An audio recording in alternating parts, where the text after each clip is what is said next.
Today, the latest weapons, coupled with the fighting skill of the American soldier, stand ready, on the alert all over the world to defend this country, you, the American people, against aggression.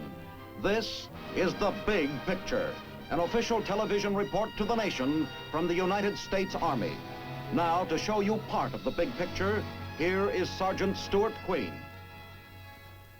Ever since we first won our freedom, it has been the citizen soldier who has taken upon himself the responsibility to defend that freedom. There never has been a generation of Americans who has not borne arms in its defense. And there never was a generation that was prepared to bear these arms. War has always taken us by surprise. Today, we can no longer afford the luxury of unpreparedness. Today, wars move with the speed of sound and the power of the atom. The citizen soldier must be ready. He must be alert. Let's observe this American, the citizen soldier, as he marches down through the pages of history.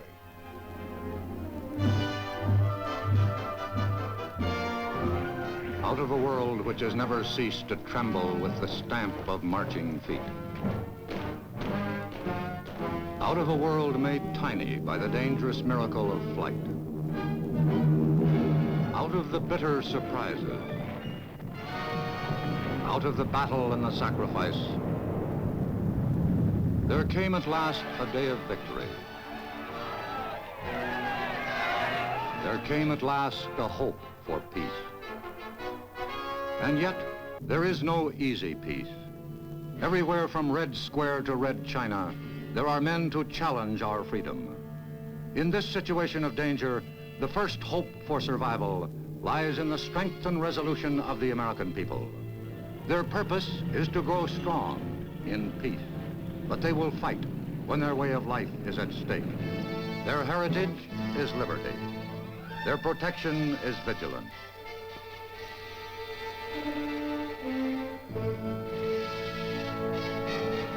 Their power is strength in reserve. This is a Minuteman of 180 years ago. This is a Minuteman of today. His name, Walter Bowen. Since Walter Bowen is a fairly average-looking guy, with the same looks, same home, same crabgrass as a lot of other Americans, how can you tell he is a Minuteman? Here's one way. Notice the fatigue pants he's wearing. Old soldiers' pants never die. They only fade away. The boy next door is Sid Pollock, 18 years old, and as you will see, also a Minuteman. These days, there aren't many surprises in Walter Bowen's life, but when one comes, he is ready for it. Take a good look at this man, this citizen soldier. Take a good look at his young friend from next door, Sid Pollock. Up to now, they have kept war from entering this pleasant backyard. It didn't happen by luck. It happened because men like these were ready to defend their homes when the need came. In one way or another, each generation of Americans has had to fight for its own freedom. In his own time, Bowen was equal to that challenge. Walter Bowen's time to defend his home came in World War II, in a great victory in Europe. We shall tell more of later.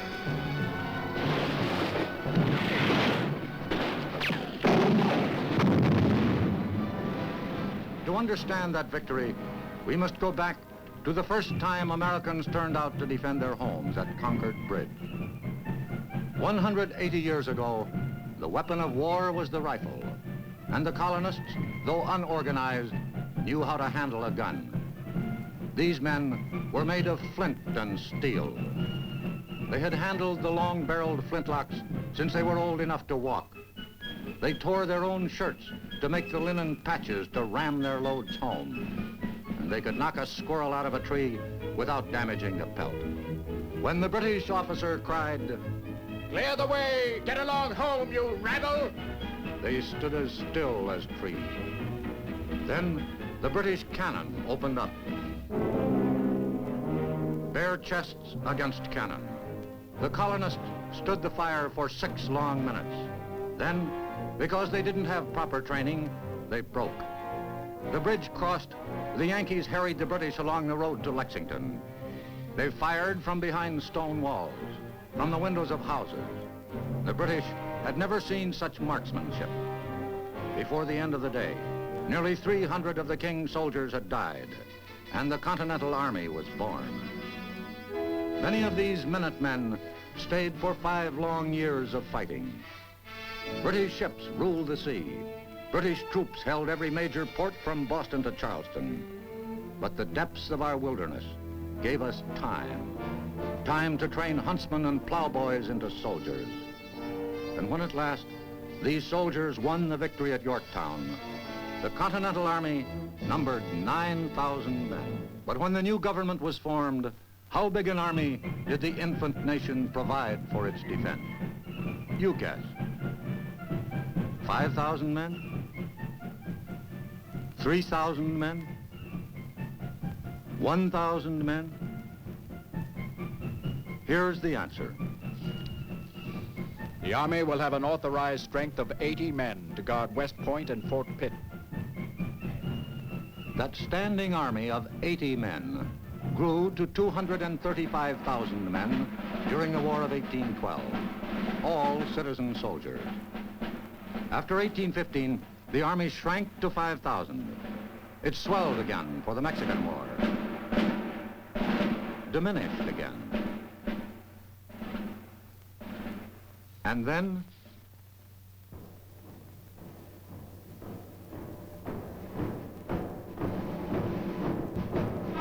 in what is called the Civil War, or the war between the states, depending on where you live, the world got its first look at total war. New inventions and tactics increased the mobility of armies. The South, largely rural, made brilliant use of an ancient weapon, cavalry, and won major victories under men like Jeb Stuart. The North reacted by creating a highly mobile cavalry under men like Philip Sheridan. When this war ended, the know-how and mobility set free in our people during the conflict played its part in winning the new frontier of the West. But this was the mounted horseman's last stand.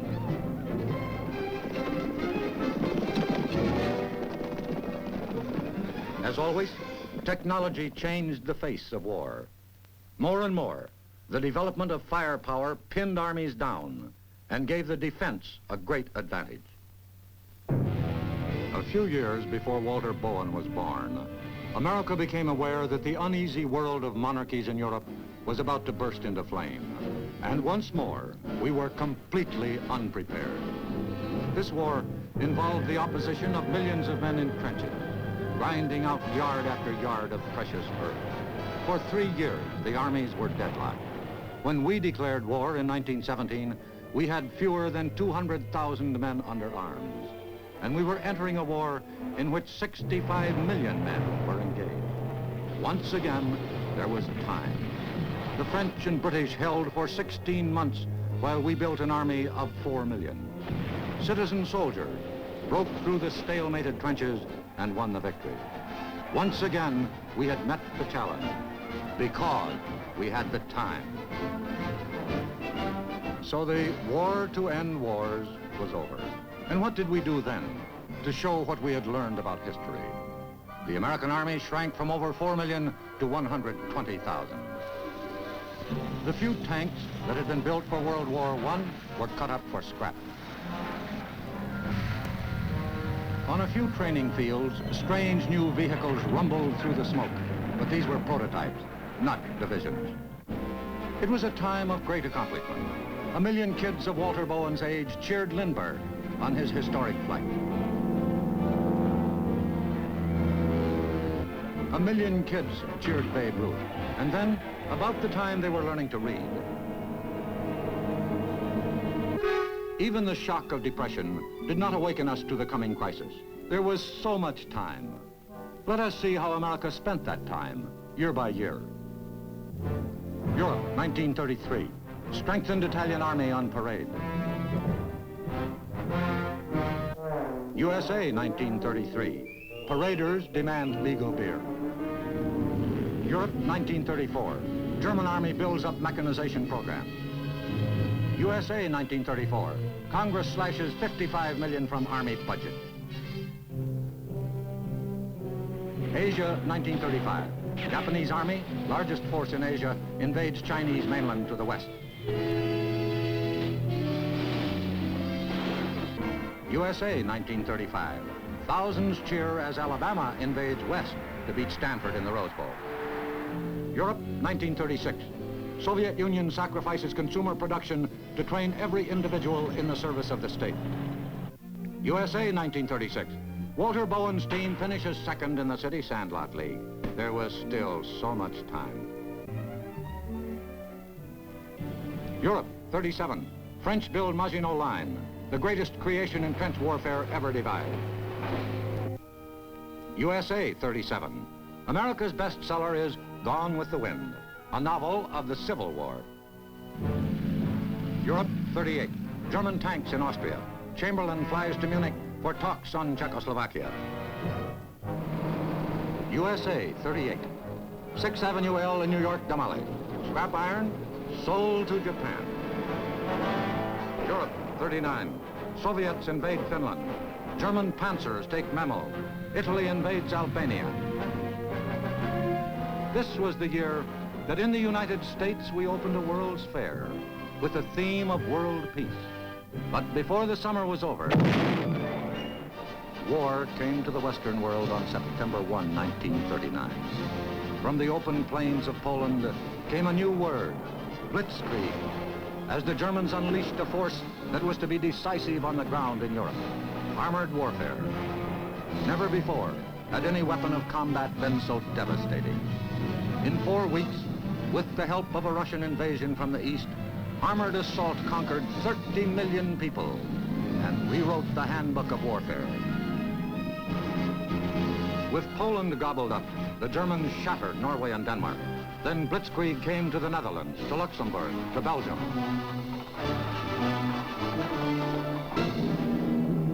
Troopers rained from the skies and immobilized cities.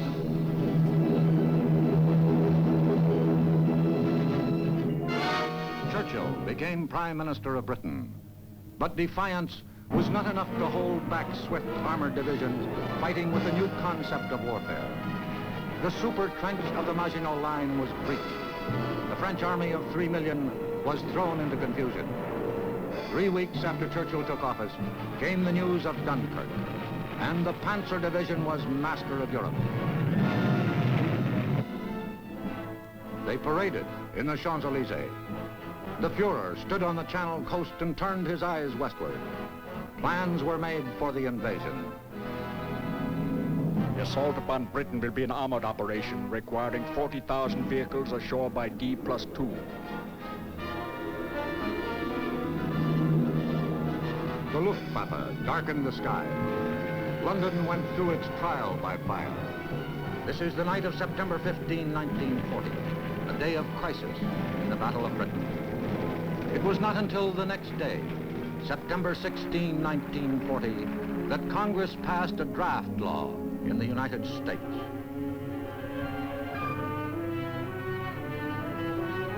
Remember Walter Bowen?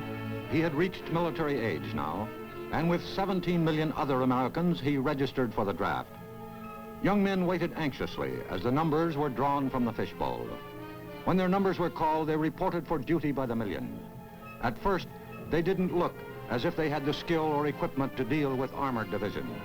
As a result, the Axis made one of the most serious intelligence errors of the war, underestimating the potential of the American fighting man.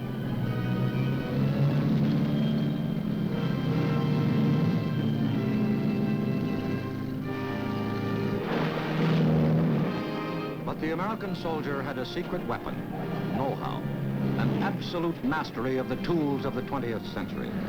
Where had they come from, these rookie reserves? From a hill in Akron, Ohio. From a dirt track in Hohokus. From a farm in Kansas. From an iron ore pit in the Mesabi. From a lubritorium in Texas. from an 80% grade hill in Washington. They were hell drivers.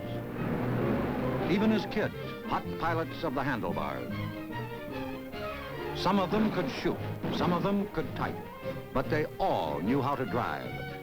Hitler thought he had the patent on mechanized warfare, but he never saw an American traffic jam on a Sunday. They could drive, they could build, and now they were ready to fight. For at last, America had seen the whites of their eyes. But civilian skills alone don't make a trained army in modern warfare. In Africa, we paid bitterly for all the years we had dreamed away. This was the price we paid for time.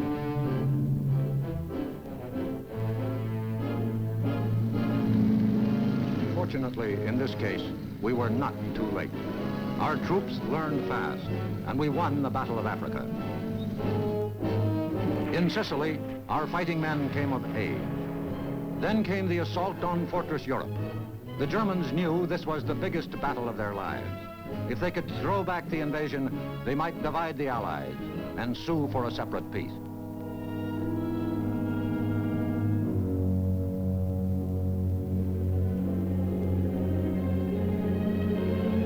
The battle was joined June 6, 1944.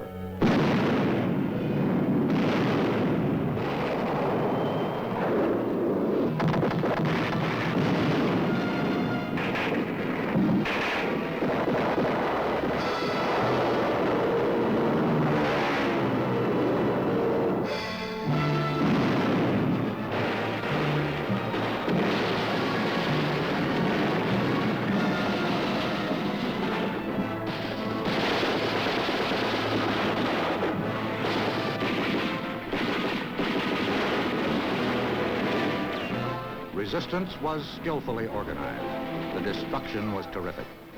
Although a foothold on the beach was won by nightfall, the battle for Europe was far from over. A 3-day storm prevented the supply buildup on the beaches.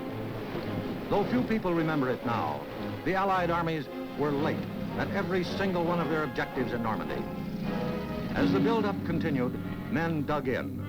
The advance stalled. Let's look at the map. This is the front, July 5, D+29.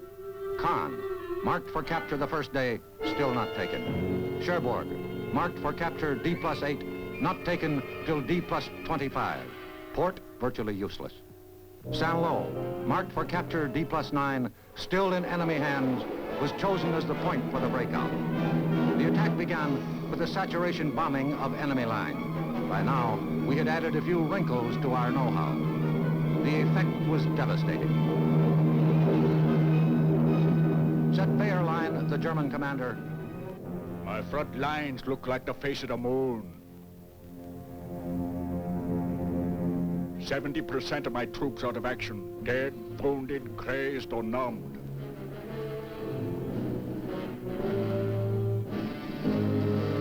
Through the gap rolled Walter Bowen's outfit, part of the American mechanized force. And now the world saw that America had created a mobile striking power such as the world had never seen. They came with bulldozer tanks to cut through the hedgerows. They came with flail tanks to break through minefields.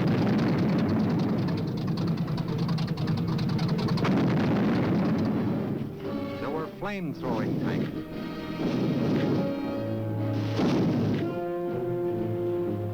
There were armored personnel carriers. They even had tanks to rescue other tanks. In 36 hours, tanks and infantry covered 25 miles.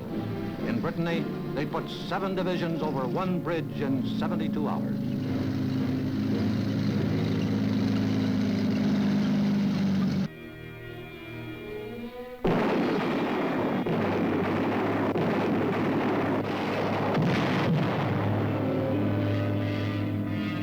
By August 13, the Americans had swept to the Loire, had taken Le Mans, and were threatening to close the Falaise pocket. The Nazis counterattacked sharply at Mortain, seeking to break through to the sea.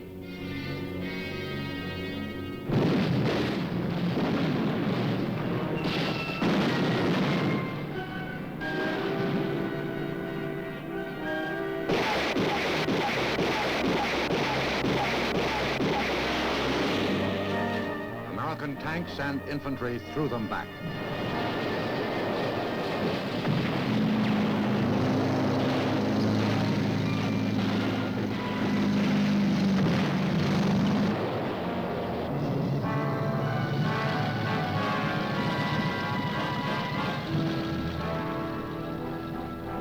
When the Germans withdrew across the Seine, they left behind 200,000 prisoners, 2,200 guns and tanks. Now the way was open across France and the Yanks were on the move. They fought in Chartres, cutting off Paris and opening the way for the liberation of that city by the French.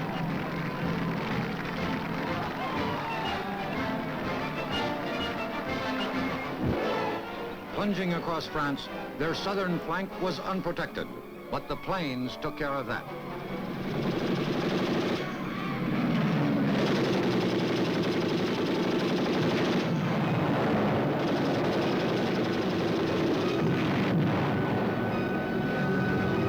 They walked, ran, and rode right off the situation maps. In 1 week,